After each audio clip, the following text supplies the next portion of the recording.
Hi മക്കളെ, ഈ ഒരു സെഷനിൽ നമ്മൾ ക്വസ്റ്റ്യൻ ആൻസേഴ്സ് ഒന്നും തന്നെ ഡിസ്കസ് ചെയ്യുന്നില്ല, കൺസെപ്റ്റ് ഒന്നും തന്നെ പറയുന്നില്ല. നമ്മൾ CSIR നെറ്റ് ഈ ഒരു എക്സാമിനെ പറ്റി നിങ്ങളെല്ലാവരും കേട്ടിട്ടുണ്ടാകും. MSc കെമിസ്ട്രിയും BSc കെമിസ്ട്രിയും ഒക്കെ പഠിക്കുന്നവർക്ക് ഒക്കെ അറിയാം അല്ലേ, നെറ്റ് എന്ന് പറയുന്ന ഒരു കാര്യം, CSIR നെറ്റ്.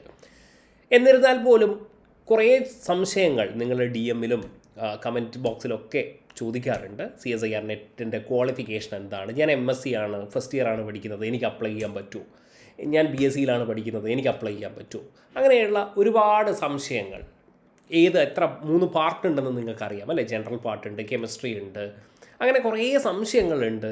അപ്പോൾ ഇതൊക്കെ ഒന്ന് ക്ലാരിഫൈ ചെയ്യണമെന്ന് എനിക്ക് തോന്നി, അതുകൊണ്ടാണ് ഈ സെഷൻ ചെയ്യുന്നത്.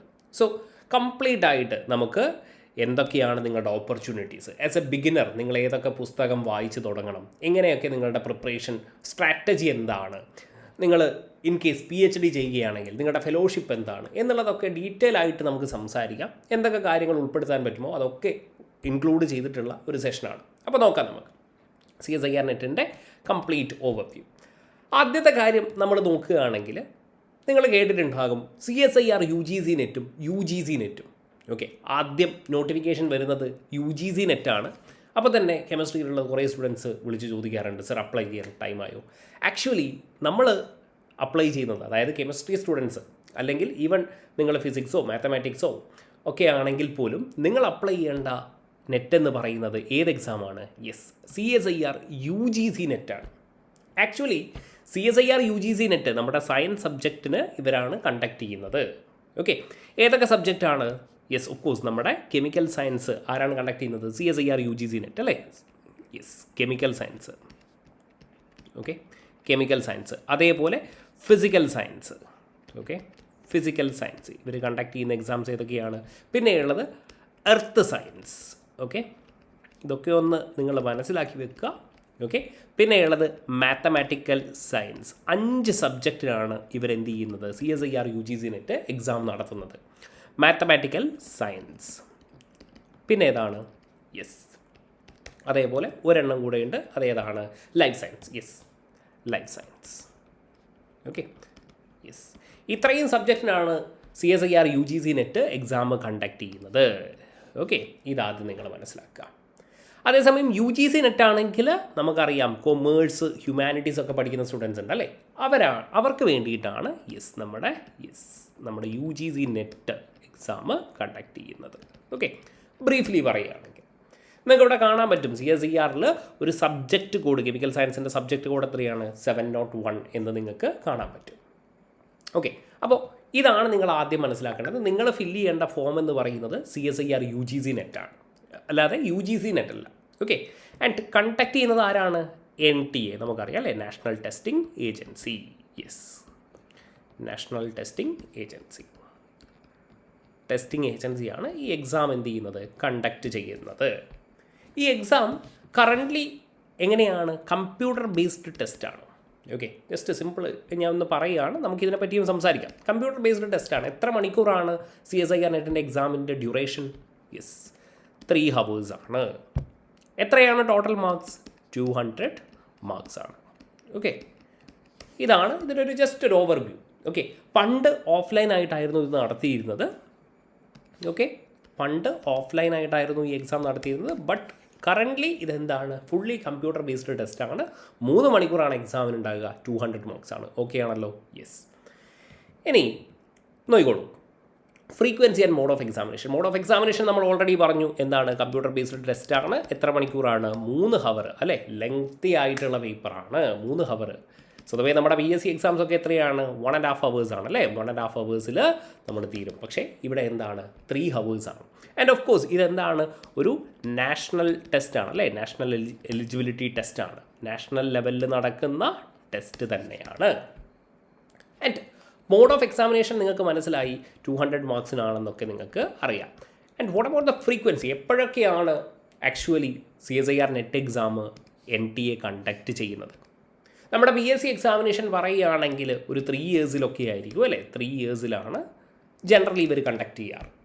പക്ഷേ CSIR നെറ്റിൻ്റെ കേസ് എടുക്കുകയാണെങ്കിൽ ഓരോ ഇയറിലും ഈച്ച് ഇയർ എത്ര പ്രാവശ്യമുണ്ട്? യെസ്, 2 times 2 തവണ എന്ത് ചെയ്യുന്നുണ്ട്, CSIR നെറ്റ് എക്സാം കണ്ടക്ട് ചെയ്യുന്നുണ്ട്. ഏതൊക്കെ മന്തിലാണ്? Generally that is June and December. ഈ മന്തിലാണ് നമ്മുടെ CSIR എക്സാമിനേഷൻ വരുന്നത്. ആൻഡ് ഓഫ് കോഴ്സ് നിങ്ങൾക്കറിയാം കോവിഡിൻ്റെ സമയത്തൊക്കെ ഇതാണ് ഈ CSIRൻ്റെ ഒരു സൈക്കിൾ എന്ന് പറയുന്നത്. ഓഫ് കോഴ്സ് കോവിഡിൻ്റെ സമയത്ത് ഈ സൈക്കിൾ ഒന്ന് ഡിസ്റ്റർബ് ആയിട്ടുണ്ടായിരുന്നു അല്ലേ. ഫെബ്രുവരിയിലൊക്കെ നടന്നിട്ടുണ്ട്, ജൂലൈയിൽ നെറ്റ് എക്സാം നടന്നിട്ടുണ്ട്. ഓക്കെ, അപ്പാർട്ട് ഫ്രം ദാറ്റ് ഇപ്പോൾ എന്തായി 2026 ഒക്കെ ആകുമ്പോഴേക്കും 2026 ജൂണിൽ തന്നെയാണ് കണ്ടക്ട് ചെയ്തിരിക്കുന്നത്. അഗെയിൻ ഡിസംബറിലും നിങ്ങളുടെ എക്സാം ഉണ്ടാകും. അതായത് ഒരു പ്രശ്നവും ഇല്ലെങ്കിൽ എന്താണ് CSIR 2 ടൈം, ഒരു ഇയറിൽ 2 ടൈം എന്ത് ചെയ്യുന്നുണ്ട്, നെറ്റ് എക്സാം കണ്ടക്ട് ചെയ്യുന്നുണ്ട്, ജൂൺ ആൻഡ് ഡിസംബർ. ഓക്കെ, ഇതും ഓക്കെ ആണല്ലോ, frequency and mode of examination. Okay, അങ്ങനെ കണ്ടക്ട് ചെയ്യുന്നുണ്ടെങ്കിൽ ഇനി എലിജിബിലിറ്റി ക്രൈറ്റീരിയ ആർക്കൊക്കെ അപ്ലൈ ചെയ്യാം. ഓക്കെ, ആദ്യത്തെ കാര്യം MSc പാസ്സായിട്ടുള്ള, MSc കംപ്ലീറ്റ് ചെയ്തിരിക്കുന്ന എല്ലാവർക്കും എന്ത് ചെയ്യാം, അപ്ലൈ ചെയ്യാം. വിത്ത് എത്ര പെർസെൻറ്റേജ് മാർക്ക് വേണം? യെസ്, ജനറൽ കാറ്റഗറി ആണെങ്കിൽ എത്രയാണ്, 55% മാർക്ക് വേണ്ടി വരും. ഓക്കെ, അങ്ങനെയാണെങ്കിൽ മാത്രമേ നിങ്ങൾക്ക് എന്ത് ചെയ്യാൻ പറ്റൂ, യെസ് CSIR നെറ്റിന് അപ്ലൈ ചെയ്യാൻ പറ്റൂ. Okay, of course OBC SC ST ഒക്കെ ആണെങ്കിൽ ദർ ഇസ് എ 5% റിലാക്സേഷൻ. എത്രയാണ്, 50% മാർക്ക് വേണം. ഇനി അടുത്ത ഒരു കാര്യം എന്ന് പറഞ്ഞാൽ MSc ഓൺഗോയിങ് സ്റ്റുഡൻസ്. ഓക്കെ, ഇവർക്ക് അപ്ലൈ ചെയ്യാൻ പറ്റുമോ എന്നുള്ളതാണ്. Of course they can apply. Okay, MSc first year സ്റ്റുഡൻസിനും അതേപോലെ സെക്കൻഡ് ഇയർ സ്റ്റുഡൻസിനും എന്ത് ചെയ്യാൻ പറ്റും, അപ്ലൈ ചെയ്യാൻ പറ്റും. ഓക്കെ, അത് ഫസ്റ്റ് സെമിസ്റ്ററിലും സെക്കൻഡും തേർഡോ ഫോർത്തോ ആയിക്കോട്ടെ. ഓക്കെ, നിങ്ങൾക്ക് എന്ത് ചെയ്യാൻ പറ്റും, അപ്ലൈ ചെയ്യാൻ പറ്റും. ഓക്കെ, ഇത് നിങ്ങൾ മനസ്സിലാക്കുക. പല കുട്ടികളും വിചാരിച്ച് വെച്ചിരിക്കുന്നത് എന്താണ്, MSc കംപ്ലീറ്റ് ചെയ്താൽ മാത്രമേ നമുക്ക് അപ്ലൈ ചെയ്യാൻ പറ്റൂ എന്നുള്ളതാണ്. നിങ്ങൾ എന്ത് ചെയ്യുക, MSc കുട്ടികളോടാണ് എനിക്ക് പറയാനുള്ളത്, അല്ലെങ്കിൽ BSc കംപ്ലീറ്റ് ചെയ്ത കുട്ടികളോടാണ് എനിക്ക് പറയാനുള്ളത്, 4 ഓപ്പർച്യൂണിറ്റി നിങ്ങൾക്കുണ്ട്. ഓക്കെ, അപ്പോൾ ഈ ഓപ്പർച്യൂണിറ്റി നിങ്ങൾ എന്ത് ചെയ്യുക, കൃത്യമായിട്ട് യൂട്ടിലൈസ് ചെയ്യുക.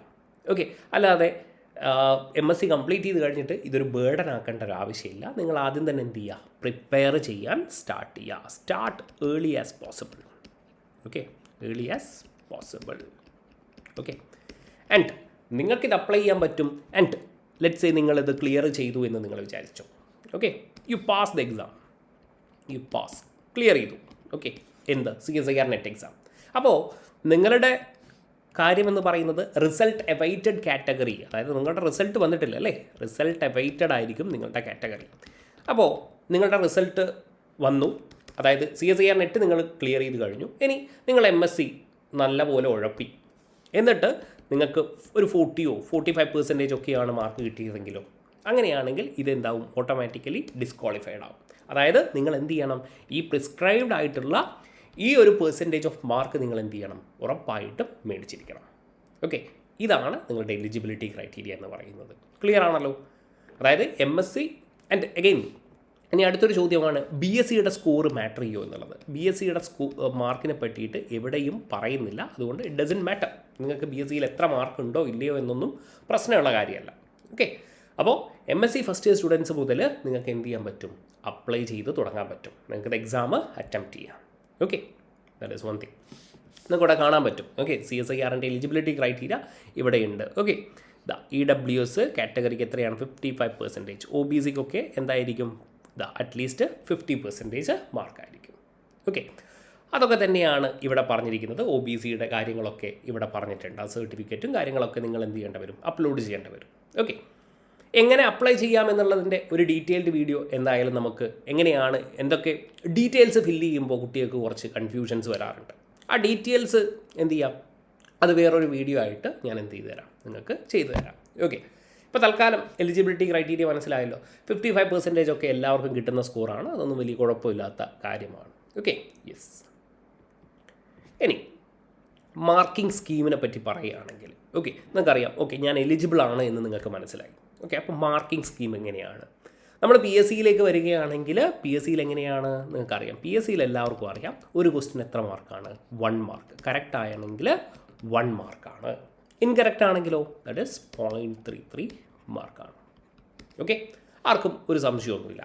പക്ഷേ CSIRലേക്ക് വരുമ്പോൾ കുറച്ചും കൂടെ കോംപ്ലിക്കേറ്റഡ് ആണ്. വലിയ കോംപ്ലിക്കേഷൻ ഒന്നുമില്ല, എന്നാൽ 3 പാർട്ടായിട്ടാണ് നിങ്ങളുടെ ക്വസ്റ്റ്യൻ ഉണ്ടാകുക. പാർട്ട് എ,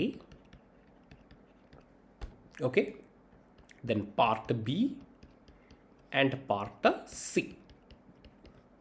ഓക്കെ, ആൻഡ് നോക്കിക്കോളൂ, ഈ പാർട്ട് എ എന്ന് പറയുന്നത് എന്താണ്? ആപ്റ്റിറ്റ്യൂഡ് ടെസ്റ്റാണ്, ആപ്റ്റിറ്റ്യൂഡാണ്. ഓക്കെ, എന്താണ്? ആപ്റ്റിറ്റ്യൂഡ്. ഈ പാർട്ട് ബി ആൻഡ് സി എന്ന് പറയുന്നത് എന്താണ്? നിങ്ങളുടെ പ്യുവർ കെമിസ്ട്രി ആണ്. ഓക്കെ, ആൻഡ് ഇവിടെ നിങ്ങൾ ശ്രദ്ധിക്കേണ്ട ഒരു കാര്യം ഇതാ, ഇവിടെ നിങ്ങൾക്ക് ഇൻ ടോട്ടൽ നിങ്ങൾക്ക് എത്ര ക്വസ്റ്റ്യൻ ഉണ്ടാവും എന്നറിയോ? 20 ക്വസ്റ്റ്യൻ ഉണ്ടാവും. ഔട്ട് ഓഫ് ദിസ് 20 ക്വസ്റ്റ്യൻ നിങ്ങൾ മാർക്ക് ചെയ്യേണ്ടത് എത്രയാണ്? 15 ക്വസ്റ്റ്യൻ ആണ്. ഓക്കെ, അതായത് യു വിൽ ബി ഗെറ്റിംഗ് 30. അപ്പോൾ നിങ്ങൾ വിചാരിക്കും എന്നാൽ പിന്നെ 20 മാർക്ക് ചെയ്താൽ പോരെ? അങ്ങനെ പറ്റത്തില്ല. 15 മാക്സിമം നിങ്ങൾക്ക് എന്ത് ചെയ്യാൻ പറ്റുന്നത്? മാർക്ക് ചെയ്യാൻ പറ്റുന്നത്. ഓക്കെ, 20ൽ 15. 15 × 2 എത്ര മാർക്കായി? 30 മാർക്സ്. ഓക്കെ, ഇനി പാർട്ട് ബിയിലേക്ക് വരികയാണെങ്കിൽ നമുക്കറിയാം, ആൻഡ് ആപ്റ്റിറ്റ്യൂഡ് നിങ്ങൾക്കറിയാം എന്താണ്? നിങ്ങളുടെ ടെസ്റ്റ്, ഇൻ്റലിജൻസ് ടെസ്റ്റ് ചെയ്യുന്ന അല്ലേ? നിങ്ങൾക്കറിയാം ന്യൂമറിക്കൽസും ഒരു മെൻ്റൽ ആപ്റ്റിറ്റ്യൂഡ് അതുപോലെയുള്ള ക്വസ്റ്റ്യൻസ് ആയിരിക്കും നിങ്ങൾക്ക് വരുന്നത്. നിങ്ങൾക്ക് അറിയാവുന്ന കാര്യമാണ്. ആൻഡ് പാർട്ട് ബിയിലേക്ക് വരികയാണെങ്കിൽ എത്ര ക്വസ്റ്റ്യനാണ്? യെസ്, 40 ക്വസ്റ്റ്യൻ ഉണ്ടാവും. ഓക്കെ, അതിൽ എത്ര ക്വസ്റ്റ്യനാണ് നിങ്ങൾ അറ്റംപ്റ്റ് ചെയ്യേണ്ടത്? 35 ക്വസ്റ്റ്യനാണ് നിങ്ങൾ അറ്റംപ്റ്റ് ചെയ്യേണ്ടത്. ഓക്കെ, വിച്ച് മീൻസ് നിങ്ങൾക്ക് എന്തുണ്ട്? ഓപ്ഷൻസ് ഉണ്ട്. 40 ക്വസ്റ്റ്യൻ 35 നിങ്ങൾ കറക്റ്റ് ചെയ്താൽ മതി. ഓക്കെ, ഇൻടു എത്രയാണ്? 2. ഓക്കെ, അപ്പോൾ എത്ര മാർക്കായി? 70 മാർക്സ്. ഇനി പാർട്ട് സിയിലേക്ക് വരികയാണെങ്കിൽ നിങ്ങൾക്കിവിടെ 60 ക്വസ്റ്റ്യൻ ഉണ്ടാകും. പക്ഷേ എത്രയാണ്? 25 ക്വസ്റ്റ്യനെ നിങ്ങൾ അറ്റംപ്റ്റ് ചെയ്യേണ്ടതുള്ളൂ. ആൻഡ് ഒരു ക്വസ്റ്റ്യൻ എത്രയാണ്? 4 മാർക്സാണ്. ഒരു ക്വസ്റ്റ്യൻ എത്ര മാർക്കാണ്? 4 മാർക്കാണ്. അപ്പോൾ എന്തായി? യെസ്, 100 മാർക്കായി. സോ ഇൻ ടോട്ടൽ നിങ്ങൾക്ക് ഇവിടെ എത്ര മാർക്ക് കിട്ടി? യെസ്, 200 മാർക്സായി. ഇതിലാർക്കും കൺഫ്യൂഷൻ ഒന്നും ഉണ്ടാവരുത്. ക്ലിയർ ആണല്ലോ? യെസ്. ഓക്കെ, ഇനി നിങ്ങളുടെ അടുത്ത ചോദ്യമായിരിക്കും നെഗറ്റീവ് മാർക്കിംഗ് ഉണ്ടോ? ഓഫ് കോഴ്സ് നെഗറ്റീവ് മാർക്കിംഗ് ഉണ്ട്. ഓക്കെ, നെഗറ്റീവ് മാർക്കിംഗ് നിങ്ങൾക്ക് ഉണ്ട്. യെസ്, നെഗറ്റീവ് മാർക്കിംഗ് ഉണ്ട്. എത്രയാണ്? 0.25% ആണ്, അല്ലെങ്കിൽ 1/4. ഓക്കെ, അതായത് ഇവിടെ ഈ പാർട്ട് എ ആൻഡ് ബി എത്രയാണ്? ഒരു ക്വസ്റ്റ്യൻ തെറ്റുകയാണെങ്കിൽ -0.5. ഓക്കെ, എത്രയാണ്? -0.5.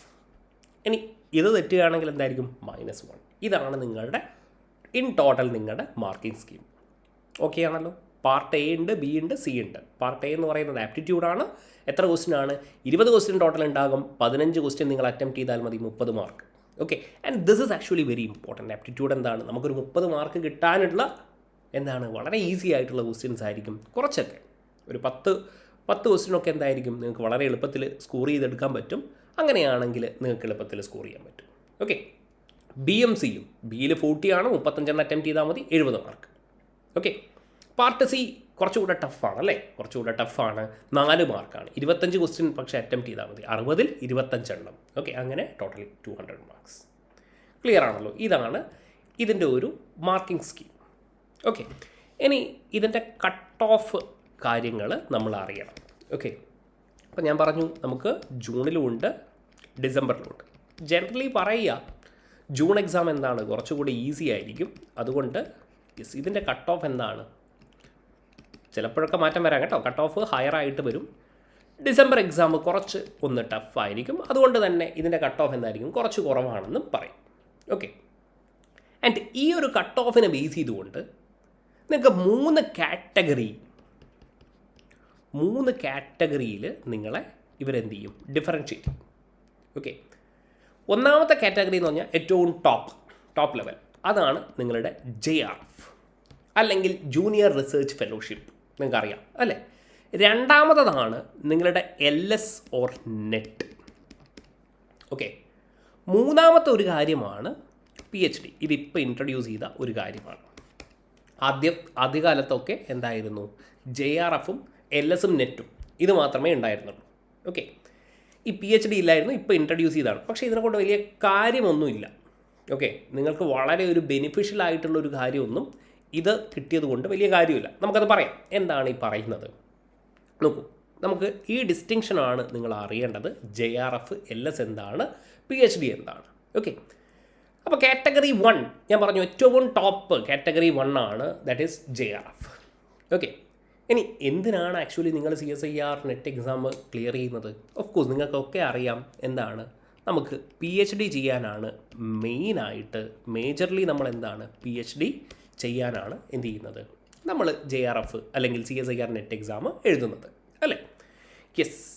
ആൻഡ് ഇങ്ങനെ JRF കിട്ടിക്കഴിഞ്ഞാൽ എന്താണ് കാര്യം? യെസ്, നമുക്ക് സ്റ്റൈപ്പൻഡ് കിട്ടും. അതായത് നമുക്ക് റിസർച്ച് ചെയ്യുമ്പോൾ നമുക്ക് എന്ത് കിട്ടും? പൈസ കിട്ടും. ഓക്കെ, ആ പൈസ എത്രയാണെന്ന് നമുക്ക് മനസ്സിലാക്കാം. അപ്പോൾ നിങ്ങൾക്ക് വേറൊരു ചോദ്യം നിങ്ങളുടെ മനസ്സിലുണ്ടാകും, ഞാൻ CSIR നെറ്റ് എഴുതി, എനിക്ക് JRF കിട്ടി, ഓക്കെ, ഞാൻ JRF ക്വാളിഫൈഡ് ആണ്, അങ്ങനെയാണെങ്കിൽ എനിക്ക് സ്റ്റൈപ്പൻഡ് തരുമോ? ഇല്ല. ഓക്കെ, നിങ്ങൾ എന്ത് ചെയ്യണം? നിങ്ങൾ പോയിട്ട് PhDയിൽ ജോയിൻ ചെയ്യണം. അങ്ങനെയാണെങ്കിൽ മാത്രമേ എന്ത് കിട്ടൂ? യെസ്, നമുക്ക് സ്റ്റൈപ്പൻഡ് കിട്ടും. ഓക്കെ, ആൻഡ് ഇപ്പോൾ അത് കുറച്ചുകൂടെ വലിയ ഹ്യൂജ് എമൗണ്ടാണ്, കുറച്ചുകൂടെ ഒന്ന് ഇൻക്രീസ് ചെയ്തിട്ടുണ്ട് കമ്പയർ ടു ഞാനൊക്കെ പഠിക്കുന്ന, അതായത് MSc ചെയ്യുന്ന സമയത്തിനേക്കാൾ ഇപ്പോൾ എന്താണ് കുറച്ചുകൂടെ കൂടുതലായിട്ടുള്ള ഒരു എമൗണ്ടാണ്. ആൻഡ് നിങ്ങൾ CSIR നെറ്റ് അപ്ലൈ ചെയ്യുമ്പോൾ നിങ്ങളോട് ചോദിക്കും whether you are applying for JRF, okay, LSനാണോ അല്ലെങ്കിൽ PhD ആണോ എന്നുള്ളത്. ഓക്കെ, നിങ്ങളുടെ ഏജ് 13 താഴെയാണെങ്കിൽ നിങ്ങൾ എപ്പോഴും എന്ത് ചെയ്യുക? പ്രിഫറബിളി നിങ്ങൾ എന്ത് ചെയ്യുക? JRFനാണെന്ന് എന്നുള്ള രീതിയിൽ നിങ്ങൾ അപ്ലൈ ചെയ്യാം. ഓക്കെ, അല്ലാതെ LSന് വേണ്ടിയിട്ടാണെന്ന് ഉള്ള രീതിയിൽ നിങ്ങൾ എന്ത് ചെയ്യണ്ട? അപ്ലൈ ചെയ്യാമെന്ന് കേട്ടോ. കാര്യം എന്താണെന്ന് പറഞ്ഞാൽ നിങ്ങൾക്ക് JRF കിട്ടി, നിങ്ങൾക്കറിയാം 3 കാറ്റഗറിയാണ്. അപ്പോൾ ലെറ്റ്സ് സേ നിങ്ങൾക്ക് JRF കിട്ടി എന്ന് വിചാരിക്കുക, award of JRF and appointment as assistant professor. ഇതിനെയാണ് മക്കളെ എന്ത് ലെക്ചർഷിപ്പ് അല്ലെങ്കിൽ നെറ്റ് എന്ന് പറയുന്നത്. ഓക്കെ, അപ്പോൾ JRF കിട്ടിയാൽ നിങ്ങൾ ഓഫ് കോഴ്സ് നിങ്ങൾക്ക് സ്റ്റൈപ്പൻഡ് കിട്ടും. ഓക്കെ, അതേപോലെ നിങ്ങൾ എന്ത് ചെയ്യും? LSും നിങ്ങൾ എന്ത് ചെയ്യും? ക്വാളിഫൈ ചെയ്യും. അതായത് ഈ CSIR നെറ്റ് എഴുതിയാൽ ഇവർ 3 കാറ്റഗറി ആകുന്നുണ്ട്. JRF കിട്ടിയാൽ നിങ്ങൾ ഓട്ടോമാറ്റിക്കലി എന്താവും? JRF ഓഫ് കോഴ്സ് കിട്ടും. അതേപോലെ LSനും, അതായത് എന്തിനാണ് ഈ LS? ലെക്ചർഷിപ്പ്, അതായത് അസിസ്റ്റൻറ്റ് പ്രൊഫസർ ആകാൻ വേണ്ടിയിട്ടുള്ള ഒരു കാര്യം. ഓക്കെ, അതിൻ്റെ ക്രൈറ്റീരിയ ആണ്. ഇപ്പോൾ കേരള PSC എന്ത് ചെയ്യുന്നുണ്ട്? Yes, Kerala PSC lectureship, collegiate chemistry അല്ലേ, കോളേജസിലുള്ള ടീച്ചേഴ്സിൻ്റെ പോസ്റ്റ് വിളിക്കുന്നുണ്ട്. അപ്പോൾ നിങ്ങൾ എന്ത് ചെയ്യണം? നിങ്ങൾക്ക് MSc മാത്രം ഉണ്ടായതുകൊണ്ട് കാര്യമില്ല, നിങ്ങൾക്ക് എന്ത് വേണം? LS നിർബന്ധമാണ്. LS അല്ലെങ്കിൽ നെറ്റ് നിർബന്ധമാണ്. അപ്പോൾ നിങ്ങൾക്ക് JRF ഉണ്ടെങ്കിൽ ഓഫ് കോഴ്സ് JRF ഉണ്ടെങ്കിൽ സ്വാഭാവികമായിട്ടും എന്ത് കിട്ടും? യെസ്, നിങ്ങൾ ഈ 3ഉം എന്തായിരിക്കും? ക്വാളിഫൈഡ് ആയിരിക്കും. ഓക്കെ, അതേസമയം ലെറ്റ്സ് സേ നിങ്ങൾക്ക് JRF കിട്ടിയില്ല. JRFനാണ് ഏറ്റവും കൂടുതൽ കട്ട് ഓഫ് വരുന്നത്. ലെറ്റ്സ് സേ ഏറ്റവും കൂടിയ കട്ട് ഓഫ് ഇതുവരെ വന്നതിൽ JRF എനിക്ക് തോന്നുന്നു 118 ഒക്കെയാണ് വന്നിരിക്കുന്നത്. ജനറൽ കാറ്റഗറിയാണ് ഈ പറയുന്നത് 118. ഇനി LS കുറച്ചുകൂടെ എന്തായിരിക്കും? കട്ട് ഓഫ് കുറവായിരിക്കും, 106 ഒക്കെ ആയിരിക്കും. ഓക്കെ, ഇനി PhD ആണെങ്കിലോ PhD കുറച്ചുകൂടെ കുറവായിരിക്കും, ദാറ്റ് ഈസ് 95 ഒക്കെ ആയിരിക്കും. അതായത് ബേസിക്കലി ഇത്രയേ പറയുന്നുള്ളൂ, 200 മാർക്കിൽ 118ഉം അതിന് മുകളിലും കിട്ടിയ കുട്ടികൾക്ക് എന്തായിരിക്കും? നിങ്ങൾ JRF ക്വാളിഫൈഡ് ആയിരിക്കും. അതായത് നിങ്ങൾക്ക് JRF ഉണ്ട്, സ്റ്റൈപ്പൻഡ് ഉണ്ട്. PhD ജോയിൻ ചെയ്താൽ നിങ്ങൾക്ക് സ്റ്റൈപ്പൻഡ് ഉണ്ട്. അതേപോലെ നിങ്ങൾക്ക് അസിസ്റ്റൻറ്റ് പ്രൊഫസർ വേക്കൻസി വരികയാണെങ്കിൽ നിങ്ങൾക്ക് എന്ത് ചെയ്യാൻ പറ്റും? അസിസ്റ്റൻറ്റ് പ്രൊഫസറിന് നിങ്ങൾ ക്വാളിഫൈഡ് ആണ്. അതേപോലെ PhD അഡ്മിഷനും നിങ്ങൾ എന്തായിരിക്കും? ക്വാളിഫൈഡ് ആയിരിക്കും. ഓക്കെ, ഇനി ലെറ്റ്സ് സേ നിങ്ങൾക്ക് ഒരു 108 മാർക്കാണ് കിട്ടിയെന്ന് വിചാരിക്കുക. അപ്പോൾ നിങ്ങൾ എന്താണ്? നിങ്ങൾ JRF ക്വാളിഫൈഡ് അല്ല, പക്ഷേ നിങ്ങൾ എന്താണ്? LS അല്ലെങ്കിൽ നമ്മുടെ നെറ്റ് ക്വാളിഫൈഡ് ആണ്. ഓക്കെ, അപ്പോൾ നിങ്ങൾക്ക് എന്ത് കിട്ടത്തില്ല? യെസ്, JRF കിട്ടത്തില്ല, നിങ്ങൾക്ക് സ്റ്റൈപ്പൻഡ് ഒന്നും കിട്ടത്തില്ല. പക്ഷേ യെസ്, നമ്മുടെ PSC എക്സാംസ് ഒക്കെ വിളിക്കുമ്പോൾ അല്ലെങ്കിൽ സെൻട്രലിലുള്ള ഏതെങ്കിലും കോളേജിൽ അധ്യാപകനാകാൻ വിളിക്കുമ്പോൾ നിങ്ങൾ സ്വാഭാവികമായിട്ടും എന്തായിരിക്കും? ക്വാളിഫൈഡ് ആയിരിക്കും. നിങ്ങൾക്ക് എന്ത് ചെയ്യാൻ പറ്റും? അപ്ലൈ ചെയ്യാൻ പറ്റും. ആൻഡ് ഓഫ് കോഴ്സ് നിങ്ങൾക്ക് PhD അഡ്മിഷനും നിങ്ങൾക്ക് കിട്ടും. ഓക്കെ, ആൻഡ് വേറൊരു കാര്യം പറയാനുള്ളത്, നിങ്ങൾ PhD ചെയ്യാൻ പോവുകയാണെന്ന് വിചാരിച്ചോളൂ. ഓക്കെ, നിങ്ങൾക്ക് JRF ഇല്ല. JRF ഇല്ലെങ്കിൽ മക്കളെ നിങ്ങൾ എന്ത് ചെയ്യണ്ട? PhD ചെയ്യാൻ എന്നതൊരു നല്ലൊരു തീരുമാനമായിരിക്കത്തില്ല. കാരണം എന്താണ്? നമുക്കൊരു 5 ഇയേഴ്സ് ആണല്ലേ, ലെറ്റ്സ് സേ 5 ഇയേഴ്സ്. ചിലപ്പോൾ എന്ത് ചെയ്യാം, കുറച്ച് എനിക്കറിയാവുന്ന കുട്ടികളൊക്കെ ഉണ്ട്, ഒരു 3 ഇയേഴ്സൊക്കെ ആയിട്ട് അല്ലെങ്കിൽ 2 ഇയേഴ്സൊക്കെ ആയിട്ട് 7 ഇയേഴ്സൊക്കെ എന്ത് ചെയ്യും? Depends on your guide. എന്ത് ചെയ്യും? നിങ്ങളുടെ PhD എന്താകും? കുറച്ചൊന്ന് ഈ ടെനർ ഒന്ന് കൂടാൻ സാധ്യതയുണ്ട്. ഓക്കെ, അപ്പോൾ എന്തായിരിക്കും ഇത്രയും സമയം നമുക്ക് എന്ത് ചെയ്യാൻ പറ്റത്തില്ല, നമുക്ക് സ്വന്തമായിട്ട് ഫണ്ട് ചെയ്യാൻ പറ്റത്തില്ല. അപ്പോൾ നമുക്ക് PhD ചെയ്യുന്നുണ്ടെങ്കിൽ ഞാൻ എപ്പോഴും പറയും JRF കിട്ടി, ഓക്കെ, ഫെലോഷിപ്പ് കിട്ടിയിട്ട് മാത്രമേ നിങ്ങൾ PhD ചെയ്യാൻ പാടുള്ളൂ. ഓക്കെ, എന്തുകൊണ്ട് പറയുന്നു എന്ന് പറഞ്ഞാൽ നിങ്ങൾ ലെറ്റ്സ് സേ 96 മാർക്ക് കിട്ടി, നിങ്ങൾക്ക് PhD എന്ന് പറയുന്ന ഒരു കാര്യം കിട്ടി. അപ്പോൾ നിങ്ങൾക്ക് ഇവിടെ എന്തില്ല, ഓക്കെ, ഇവിടെ ഫണ്ടിങ് ഇല്ല, JRF ഇല്ല, ഈവൻ നിങ്ങൾക്ക് ലെക്ചർഷിപ്പിന് പോലും അപ്ലൈ ചെയ്യാൻ പറ്റത്തില്ല. നിങ്ങൾക്ക് ഇവിടെ എന്താണ്, യെസ്, PhD അഡ്മിഷൻ മാത്രമേ കിട്ടൂ. എന്താണ് ഈ കാര്യം, പുതിയൊരു കാര്യം എന്താണ്? ഇപ്പോൾ ഡൽഹി യൂണിവേഴ്സിറ്റിയിലൊക്കെ പണ്ട് എങ്ങനെയായിരുന്നു എന്ന് പറഞ്ഞാൽ, ഡൽഹി യൂണിവേഴ്സിറ്റിയിലൊക്കെ പണ്ട് ഒരു ടെസ്റ്റ് ഉണ്ടായിരുന്നു. ഓക്കെ, ആ ടെസ്റ്റ് വഴിയാണ് PhD എന്ത് ചെയ്യുന്നത്, ഇവരൊരു സെപ്പറേറ്റഡ് എക്സാം കണ്ടക്ട് ചെയ്തിട്ടാണ് PhD സ്റ്റുഡൻസിനെ എടുത്തുകൊണ്ടിരുന്നത്. ഇപ്പോൾ അതെന്താണ്, ഇപ്പോൾ അവരത് പറയുന്നത് CSIR നെറ്റിൻ്റെ എക്സാം എഴുതി നിങ്ങൾ എന്ത് ചെയ്യുകയാണ്, നിങ്ങൾക്ക് PhD ആ ഒരു ക്വാളിഫിക്കേഷൻ ഉണ്ടെങ്കിൽ നിങ്ങൾക്ക് എന്ത് ചെയ്യാം, ഡയറക്റ്റായിട്ട് ഇൻ്റർവ്യൂവിൽ അറ്റൻഡ് ചെയ്യാം. ഓക്കെ, അതായത് ടെസ്റ്റ് എഴുതണ്ട, അതുകൊണ്ടാണ്. പക്ഷേ ഇവിടെ നിങ്ങൾക്ക് എന്തുണ്ടാവത്തില്ല, സ്കോളർഷിപ്പ് ഒന്നും ഉണ്ടാവത്തില്ല. ഓക്കെ, അങ്ങനെ സ്കോളർഷിപ്പ് ഇല്ലെങ്കിൽ എന്തായിരിക്കും, PhD ചെയ്യുന്നത് കുറച്ച് ബുദ്ധിമുട്ടായിരിക്കും. അത് നിങ്ങൾക്കൊക്കെ അറിയാവുന്ന കാര്യമാണ്. ഓക്കെ, അപ്പോൾ കാര്യങ്ങൾ മനസ്സിലായല്ലോ. JRF ക്വാളിഫൈഡ് ആയി കഴിഞ്ഞാൽ നിങ്ങൾ ഈ 3 കാറ്റഗറി എന്തായി, ക്വാളിഫൈഡ് ആയി കഴിഞ്ഞു. നിങ്ങൾക്ക് ലെക്ചർഷിപ്പിനും അപ്ലൈ ചെയ്യാം, നിങ്ങൾ PhD ഓഫ് കോഴ്സ് അതിനും എന്താണ്, എലിജിബിളാണ്. ഇനി അസിസ്റ്റൻറ്റ് പ്രൊഫസർ LS അല്ലെങ്കിൽ നെറ്റ് ആണെങ്കിൽ എന്തായിരിക്കും, നിങ്ങൾക്ക് JRF കിട്ടത്തില്ല, മറിച്ച് എന്ത് ചെയ്യാൻ പറ്റും, അസിസ്റ്റൻറ്റ് പ്രൊഫസറിന് നിങ്ങൾക്ക് അപ്ലൈ ചെയ്യാൻ പറ്റും. അതേസമയം PhD മാത്രമാണെങ്കിലോ നിങ്ങൾക്ക് ഇത് രണ്ടും എന്ത് ചെയ്യാൻ പറ്റത്തില്ല, അപ്ലൈ ചെയ്യാൻ പറ്റത്തില്ല. അതുകൊണ്ടാണ് ഞാൻ അത്രത്തോളം ഈ ഒരു കാര്യത്തിനെ പ്രൊമോട്ട് ചെയ്യാത്തത്. നിങ്ങൾ എന്ത് ചെയ്യണം, നിങ്ങളുടെ ലക്ഷ്യം എപ്പോഴും എന്തായിരിക്കണം, JRF അല്ലെങ്കിൽ LS ആണ്. ഓക്കെ, ഇനി അടുത്ത ചോദ്യം എന്ന് പറഞ്ഞാൽ, ലെറ്റ്സ് സേ ഒരു കുട്ടിക്ക് 40 വയസ്സായി, സർ എനിക്ക് JRF കിട്ടുമോ എന്നുള്ള കാര്യമാണ്. ഓക്കെ, എന്തെങ്കിലും ഏജ് ക്രൈറ്റീരിയ ഉണ്ടോ എന്നുള്ളതാണ്. Of course there is some age criteria. And LS അല്ലെങ്കിൽ നെറ്റിനെ പറ്റി പറയുകയാണെങ്കിൽ, ഓക്കെ, LS നെറ്റ് അല്ലെങ്കിൽ എന്താണ് നിങ്ങളുടെ PhD. ഓക്കെ, ഇവിടെ no age criteria, upper age limit, no upper age limit. Okay, നിങ്ങൾ 30, 40, 50 അപ്പർ ഏജ് ലിമിറ്റ് ഇല്ല എന്നുള്ളതാണ് ഒരു കാര്യം. Okay, no upper age limit. ഇനി എനിക്ക് എഴുതാൻ പറ്റുന്നതിൽ എന്തെങ്കിലും, അതായത് ഒരു 10 പ്രാവശ്യമേ എഴുതാൻ പറ്റുമോ, അങ്ങനെയോ ഇല്ല, നിങ്ങൾക്ക് എപ്പോഴും എഴുതാൻ പറ്റും. ഓക്കെ, അതേസമയം JRF actually upper age limit ഉണ്ട്. പണ്ടത് 28 ആയിരുന്നു. ഓക്കെ, പക്ഷേ ഇപ്പോൾ അത് ഉയർത്തിയിട്ട് എന്താക്കിയിട്ടുണ്ട്, 30 ആക്കിയിട്ടുണ്ട്. ഓക്കെ, ആൻഡ് ഇത് ആർക്കാണ്, ഇത് നിങ്ങൾ മനസ്സിലാക്കുക, ജനറൽ മെയിൽ കാൻഡിഡേറ്റ്സിനാണ്. ഓക്കെ, ഇനി ജനറൽ ഫീമെയിൽ കാൻഡിഡേറ്റ്സിനാണെങ്കിൽ 30 അല്ല, മറിച്ച് എത്രയാണ്, 35 ആണ്. ഓക്കെ, ഉണ്ടോ, a relaxation of up to 5 years. അത് ആരൊക്കെ, OBC, NCL, SC, ST, PWD and woman applicants. Okay, ഇവർക്കൊക്കെ എന്താണ്, 35 വയസ്സാണ്. ഇവിടെ ഇപ്പോൾ പറയുന്നത് ജനറൽ മെയിൽ കാറ്റഗറിക്ക് എന്താണ്, 30 ആണ്. ഓക്കെ, ഫീമെയിൽ ആണെങ്കിൽ അതെന്തായിരിക്കും, 35. ഈവൺ ഇഫ് യുവർ ജനറൽ അതെന്ത് തന്നെയാണ്, യെസ്, 30 തന്നെയാണ്. ഓക്കെ, 28 നിന്നുള്ളത് 30 മാറ്റിയിട്ടുണ്ട്. ആൻഡ് ഈ ഫെലോഷിപ്പിൻ്റെ ഒരു കാര്യം പറയുകയാണെങ്കിൽ, ഇപ്പോൾ JRF നിങ്ങൾക്ക് വളരെ നല്ലൊരു റാങ്ക് കിട്ടി.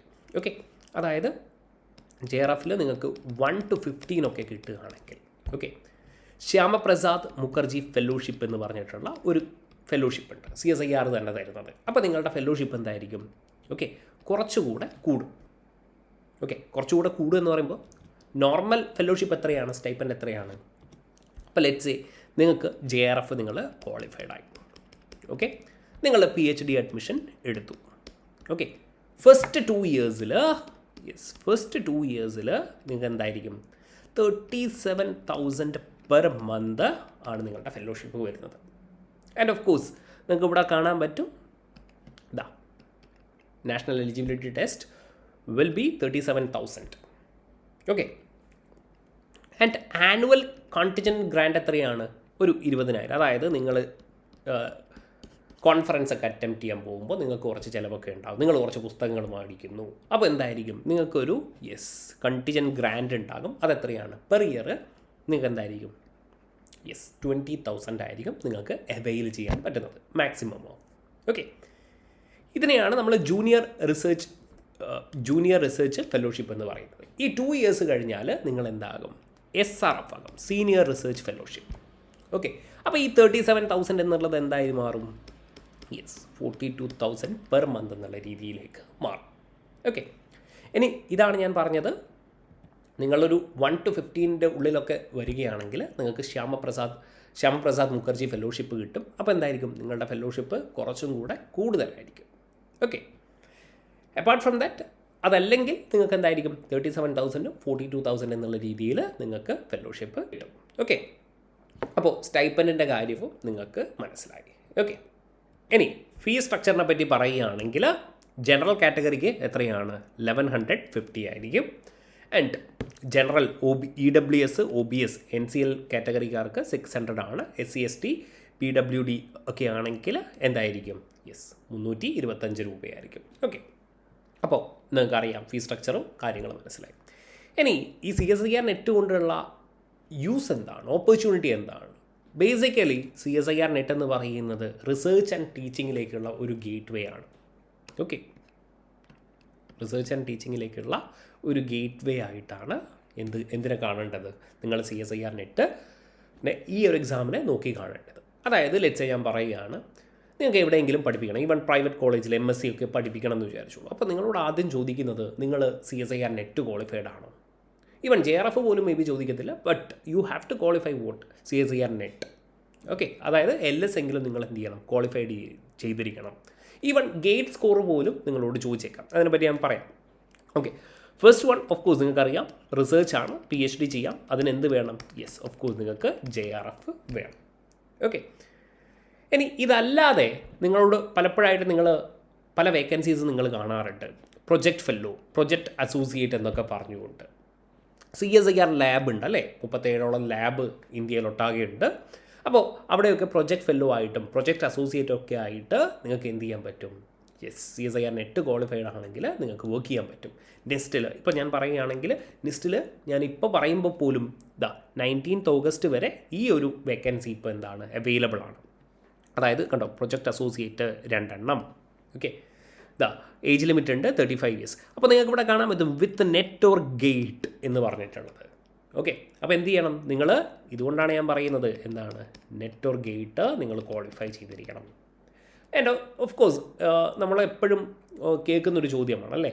ഇപ്പോൾ എല്ലാവരും MSc കഴിഞ്ഞ് കഴിഞ്ഞാൽ നിങ്ങളോട് എപ്പോഴും ചോദിക്കുന്നൊരു ചോദ്യമാണ് നെറ്റ് കിട്ടിയില്ലേ എന്നുള്ളത്. അപ്പോൾ നെറ്റ് കിട്ടിയിട്ടില്ലെങ്കിൽ നമുക്ക് എന്തായിരിക്കും? ഒരു ചെറിയൊരു കോൺഫിഡൻസിനൊരു കുറവ് പോലെയും, അല്ലെങ്കിൽ നിങ്ങൾ കുറച്ചൊന്ന് ഹ്യൂമിലേറ്റ് ആവുന്നതും കാണാറുണ്ട്. അപ്പോൾ ഈ ഒരു എക്സാം എന്ത് ചെയ്യുക? നിങ്ങൾ എത്രയും പെട്ടെന്ന് ക്ലിയർ ചെയ്യുക എന്നുള്ളത് തന്നെയാണ് നമ്മൾ ചെയ്യേണ്ടത്. ഓക്കെ, ഇതിന് വേറെ കാര്യം കൂടെയുണ്ട്.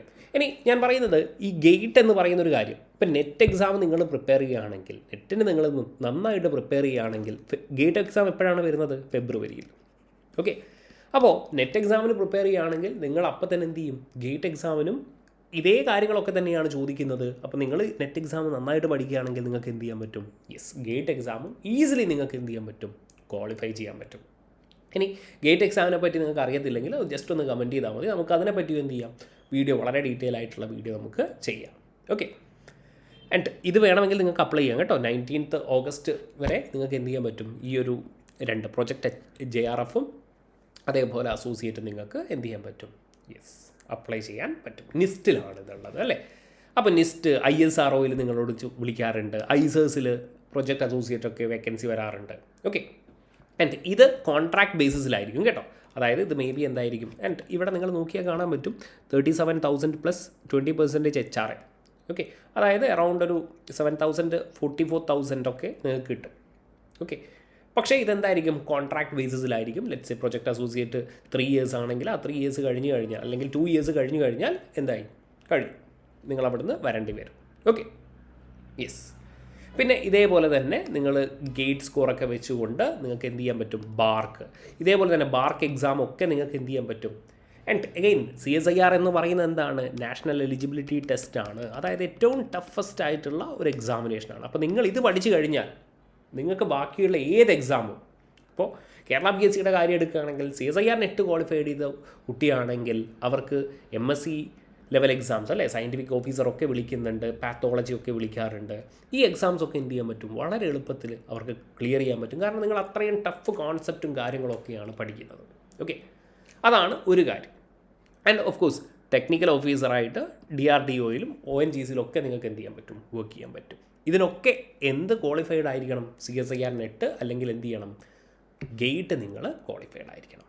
ഓക്കെ, ആൻഡ് ഇത് പ്രിപ്പയർ ചെയ്യുന്നതുകൊണ്ടുള്ള ഏറ്റവും വലിയൊരു ഗുണമെന്ന് പറഞ്ഞു കഴിഞ്ഞാൽ ഓഫ് കോഴ്സ് ഇത് ക്ലിയർ ചെയ്ത് കഴിഞ്ഞാൽ നിങ്ങൾക്ക് എന്തായിരിക്കും, കൺസെപ്ച്വൽ ക്ലാരിറ്റി നിങ്ങൾ വളരെ കൂടുതലായിരിക്കും. ഈ ഒരു കാര്യം കൊണ്ട് തന്നെ നിങ്ങൾക്ക് എന്ത് ചെയ്യാൻ പറ്റും, ഗവൺമെൻറ് ജോബ്സ്, അതായത് നമ്മുടെ MSc ബേസ്ഡ് ആയിട്ടുള്ള കേരള PSC ജോബ്സ് നിങ്ങൾക്ക് എന്ത് ചെയ്യാൻ പറ്റും, വളരെ എളുപ്പത്തിൽ നിങ്ങൾക്ക് എന്ത് ചെയ്യാൻ പറ്റും, ക്ലിയർ ചെയ്യാൻ പറ്റും. ഓക്കെ, അപ്പോൾ നിങ്ങളുടെ മൈൻഡിൽ എപ്പോഴും CSIR നെറ്റ് അല്ലെങ്കിൽ ഗേറ്റ് എക്സാം എപ്പോഴും ക്ലിയർ ചെയ്ത് നിങ്ങൾ എന്ത് ചെയ്യാം, കൃത്യമായിട്ടിരിക്കുക. അങ്ങനെയാണെങ്കിൽ നിങ്ങൾക്ക് ഏതെങ്കിലും ഒരു വേക്കൻസി വരുമ്പോൾ നിങ്ങൾക്ക് എന്ത് ചെയ്യാൻ പറ്റും, അപ്ലൈ ചെയ്യാൻ പറ്റും. ഓക്കെ, ഇനി ഇതൊന്നും അറിയാത്തൊരു കുട്ടി, അതായത് ഇതുവരെ സ്റ്റാർട്ട് ചെയ്തിട്ടില്ല എന്ന് വിചാരിക്കുക, ആ കുട്ടിക്ക് വേണ്ടിയിട്ടാണ് അടുത്തൊരു കാര്യം. ഓക്കെ, ഇത്രയും കാര്യങ്ങളാണ് CSIR നെറ്റിനെ പറ്റി ഓവറോളായിട്ട് എനിക്ക് പറയാനുള്ളത്. ഓക്കെ, ഓപ്പർച്യൂണിറ്റീസും കാര്യങ്ങളൊക്കെ ഞാൻ പറഞ്ഞു തന്നിട്ടുണ്ട്. ഇനി CSIR നെറ്റ് ബേസിക് ആയിട്ട് ഒന്നും അറിയത്തില്ല, എവിടെ നിന്ന് സ്റ്റാർട്ട് ചെയ്യണം എന്നറിയാത്തൊരു കുട്ടിയാണെങ്കിൽ നിങ്ങൾ എന്ത് ചെയ്യാം, ഈ 5 ചാപ്റ്റേഴ്സ്, ഓക്കെ, ഓർഗാനിക്കും ഇനോർഗാനിക്കും ഫിസിക്കലും, ഓക്കെ, ഒന്നും വിട്ട് കളയരുത്. ബേസിക്കലി ഓർഗാനിക്കും ഇനോർഗാനിക്കും ഒക്കെ നിങ്ങൾ പഠിച്ചോളൂ. മേ ബി ചില കുട്ടികൾക്ക് ഫിസിക്കൽ ഇഷ്ടമില്ലാണ്ടുണ്ടാകും. എന്നിരുന്നാൽ പോലും നിങ്ങൾ ഈ ചാപ്റ്റേഴ്സ് എന്ത് ചെയ്യുക, ആദ്യം ഒന്ന്, അതായത് വെയിറ്റേജ് നമ്മൾ അനലൈസ് ചെയ്യുമ്പോൾ വെയിറ്റേജ് ചാപ്റ്റേഴ്സ് ആദ്യം പഠിക്കാൻ ശ്രമിക്കുക. ഓർഗാനിക്കിൽ നിങ്ങൾ reaction mechanism, reagents, pericyclic reaction, organic spectroscopy, carbonyl chemistry, ഇത്രയും ടോപ്പിക്ക് നിങ്ങൾ നന്നായിട്ട് പഠിക്കുക എന്ന് പറയുമ്പോൾ കൃത്യമായിട്ട് കോൺസെപ്റ്റ് പഠിച്ച് PYQ സോൾവ് ചെയ്തുകൊണ്ട് module wise chapter wise test എടുത്തുകൊണ്ട് എന്ത് ചെയ്യുക, കൃത്യമായിട്ട് നിങ്ങൾ പ്രിപ്പയർ ചെയ്യുക. ഇനി ഇനോർഗാനിക്കിലേക്ക് വരികയാണെങ്കിൽ coordination, main group elements, OMC organo metallic chemistry, chemical bonding and bio inorganic, ഇത്രയും ടോപ്പിക്ക് നിങ്ങൾ പഠിക്കുക. ഓക്കെ, ഫിസിക്കലിലേക്ക് വരികയാണെങ്കിൽ ഗ്രൂപ്പ് തിയറി എന്തായാലും പഠിച്ചിരിക്കണം. ഒരുപാട് ക്വസ്റ്റ്യൻസ് വരാറുണ്ട്. Physical spectroscopy, kinetics, quantum mechanics, okay, അതേപോലെ തന്നെ തെർമോഡൈനാമിക്സും സ്റ്റാറ്റിസ്റ്റിക്കൽ തെർമോഡൈനാമിക്സും. ഇത്രയും ഒരു 15 ചാപ്റ്റർ നിങ്ങൾ എന്ത് ചെയ്യുക, എന്തായാലും പഠിച്ചിട്ട് പോവുക. നിങ്ങളുടെ സ്കോർ ഡ്രാസ്റ്റിക്കലി ഇമ്പ്രൂവ് ചെയ്യുന്നത് നിങ്ങൾക്ക് കാണാൻ പറ്റും. ഓക്കെ, ഇതാണ് നമ്മുടെ വെയിറ്റേജ് ചാപ്റ്റർ എന്ന് പറയുന്നത്. ഇനി നിങ്ങൾക്ക് തോന്നാം ഏതൊക്കെ ബുക്ക് റെഫർ ചെയ്യണം എന്നുള്ളതാണ്. ഓക്കെ, ഓർഗാനിക്കിലാണെങ്കിൽ ക്ലെയ്ഡനും ക്യാരക്ടേഴ്സും നിങ്ങൾക്ക് റെഫർ ചെയ്യാൻ പറ്റും. ഫിസിക്കലിലാണെങ്കിൽ അറ്റ്കിൻസും എങ്കൽ ആൻഡ് റൈഡും നിങ്ങൾ റെഫർ ചെയ്യുക. ഇനോർഗാനിക്കിൽ ഹൗസ് ക്രാഫ്റ്റും ഹൂയിയുടെ പുസ്തകവും റെഫർ ചെയ്യുക. ഓക്കെ, ബ്രീഫായിട്ട് ഞാൻ പറഞ്ഞതേ ഉള്ളൂ. ഇങ്ങനെയായിരിക്കണം നിങ്ങളുടെ പ്രിപ്പറേഷൻ. അല്ലെങ്കിൽ നിങ്ങൾ വെയിറ്റേജ് ഉള്ള ചാപ്റ്റേഴ്സ് ആദ്യം ഒന്ന് പഠിക്കുക. ഓക്കെ, അപ്പോൾ ഇത്രയും കാര്യങ്ങളാണ് മക്കളെ എനിക്ക് CSIR നെറ്റുമായിട്ട് റിലേറ്റഡ് ആയിട്ട് പറയാനുള്ളത്. ഓൾമോസ്റ്റ് എല്ലാ കാര്യങ്ങളും പറഞ്ഞിട്ടുണ്ടെന്ന് തോന്നുന്നു. ഇനി എന്തെങ്കിലും വിട്ടുപോയിട്ടുണ്ടെങ്കിൽ നിങ്ങൾ ജസ്റ്റ് ഒന്ന് കമൻറ്റ് ബോക്സിൽ പറഞ്ഞാൽ മതി. ഇനി വേറെ ഏതെങ്കിലും എക്സാമിനെ പറ്റിയും നിങ്ങൾക്ക് ഇതുപോലെ സെഷൻ ചെയ്യണമെങ്കിൽ ജസ്റ്റ് നിങ്ങൾ കമൻറ്റ് ചെയ്താൽ മതി. ഓക്കെ, അപ്പോൾ നന്നായിട്ട് എല്ലാവരും പ്രിപ്പയർ ചെയ്യുക. All the best guys.